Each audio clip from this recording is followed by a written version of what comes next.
Allez, salut les amis, on est parti pour une nouvelle vidéo. D'ailleurs, c'est la dernière vidéo que je ferai avec ces écouteurs.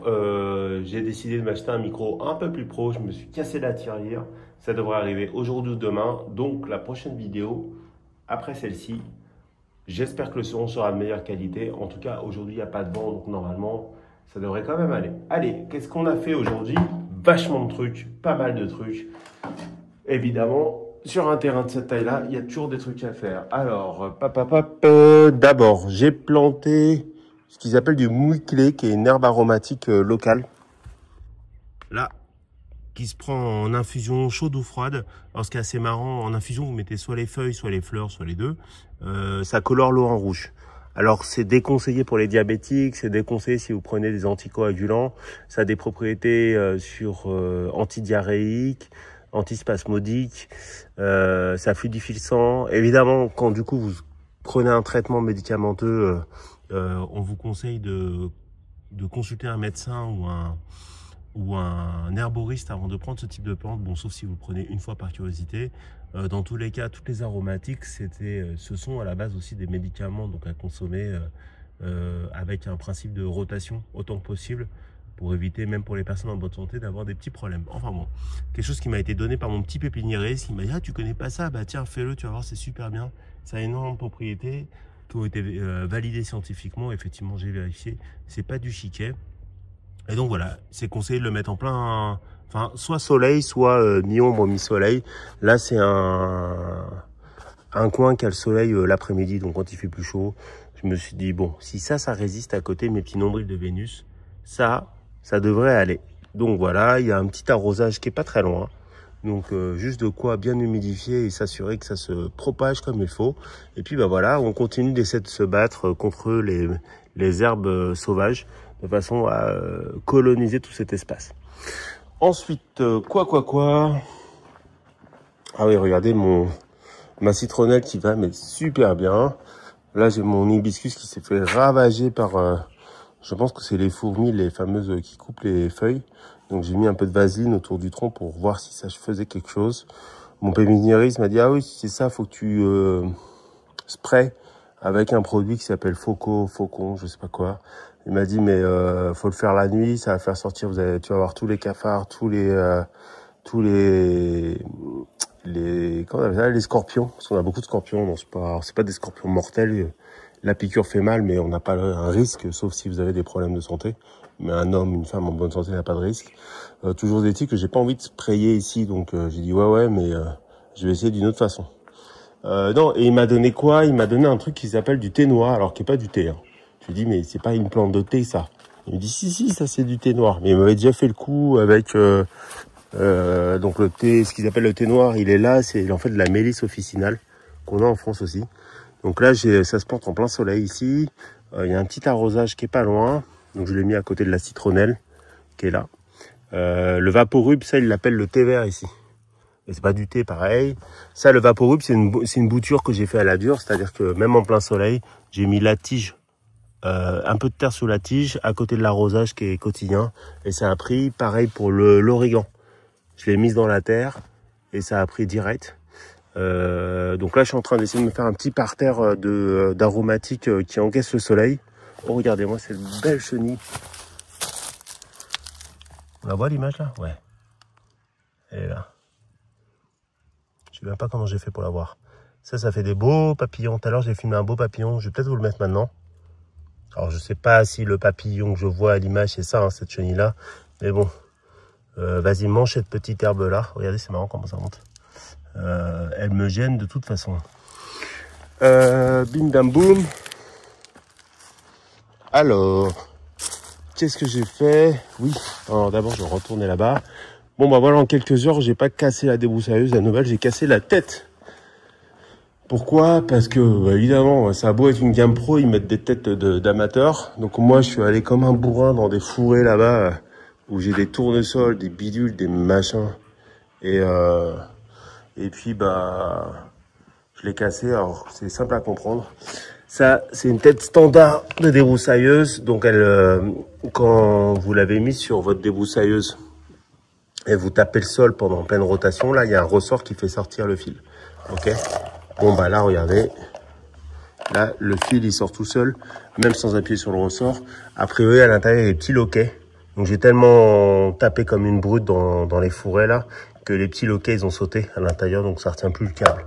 Donc, j'en ai commandé une autre, mais comme je voulais pas attendre, j'ai utilisé ce que j'ai dit que j'aimais pas, le trident de débroussaillage. Donc ça, j'aime pas parce que c'est un acier qui est... Enfin, c'est un truc assez fin. Et comme moi, j'ai beaucoup de pierres, vous voyez là, là, si je tape dans une pierre à pleine vitesse avec ça, ça va péter, ça va casser, ça va partir. Et donc, comme ça tourne à plus de 10 000 tours par minute, vous imaginez bien que ça part assez loin. Donc, j'aime pas. Mais aujourd'hui, j'avais pas le choix. Donc, je l'ai utilisé. Donc, alors, je me suis pas du tout approché du muret. Je suis allé sur la petite montée là-bas. Avec ça, vous pouvez tondre l'herbe. Mais c'est pas hyper efficace, quoi. C'est-à-dire que vous rasez avec votre trident l'herbe. Et effectivement, si elle est assez haute, et même si elle est dense, ça la tond. Mais c'est plus efficace avec du fil. Mais par contre, moi, je suis allé là. Et là, j'avais plein de tournesols et plein de petits arbustes qui traînaient. Et si je voulais les faire au fil, ben, j'en aurais cassé du fil. Parce que dès que c'est ligneux, le fil se casse. Et là, regardez, j'ai tout massacré. Papa fouf, pif pouf paf. Et bon, là, alors, ça, il faut que je repasse parce que ça, clairement, ça, on se blesse avec ça quand on passe là. Mais regardez, comme c'est bien ligneux, ça, au fil, j'aurais un peu galéré. Donc voilà, ça c'est pas mal détruit. Donc j'ai fait ici un petit peu sur la montée, j'ai fait le bord là. Là c'est beaucoup plus net. Et tout autour du terrain, ce que j'avais laissé vivre, je l'ai tabassé. Tabassé. Alors j'ai laissé des zones là comme là. Un petit monticule de fleurs orangées et tout. Je me suis dit ça ferait pas de mal aux petits insectes, même s'ils ont de quoi faire autour. Et puis surtout là-dedans, je me demande si j'ai pas un arbre. Donc plutôt que d'y aller comme un bourrin, je vais attendre d'avoir le fil et y aller tout doucement. Mon petit figuier qui faisait grise mine, je me suis rappelé l'année dernière, il m'avait fait la même. Dès qu'il y a les pluies, en fait, les pluies, quand les feuilles sont touchées par l'eau, il y a un champignon qui se développe, qui le fragilise et après il y a des espèces de pucerons qui viennent dessus. Et l'année dernière, j'avais acheté un petit spray bio qui conseillait de mettre les pépiniéristes locaux, donc je l'avais mis, ça a très bien marché. Donc là, j'ai repris jeudi dernier. Donc ouais, et après il y a des petits pucerons qui viennent là, vous voyez ça, mais c'est pas le puceron la cause, le puceron c'est la conséquence. C'est le champignon qui attaque la feuille, qui la dégrade, qui laisse venir les pucerons. Donc là j'ai sprayé partout et j'espère qu'il va me refaire des belles feuilles vertes. Ça c'est mon petit citron caviar. S'il te plaît, fais-moi des fleurs, je t'en supplie. Je veux avoir des citrons caviar. Fait maison, dans du Yucatan, au Mexique, un truc impensable. Allez-y les gars, poussez. Oula, mon téléphone il commence à devenir bien chaud. Hein. Je pense qu'on va être coupé dans pas longtemps. Ça c'est un tamarin. Donc là il a l'air en forme. Alors le tamarin, c'est un fruit que j'aime pas du tout. Mais ma femme adore. Et je me suis dit, souvent elle a raison. Enfin souvent peut-être que je l'ai goûté dans des mauvaises conditions. Et bon alors si j'attends 10 ans, j'aurai peut-être des premiers fruits. Et peut-être que j'aimerais ces premiers fruits parce que évidemment pour ceux qui font pousser des arbres, des fruits, des légumes, je sais pas pourquoi, mais nos fruits, nos légumes ont toujours l'air meilleurs que ceux qu'on achète dans le commerce. Qu'est-ce que je voulais vous montrer? Ah oui, ça, mon petit main de Bouddha là, regardez-moi ça je l'ai planté la fois d'avant. Oh. Alors, je me suis dit, j'ai perdu les fruits. Mais si, en fait, ils se voient pas. Il y en a un là vert. Regardez cette splendeur. Ah, je suis ému.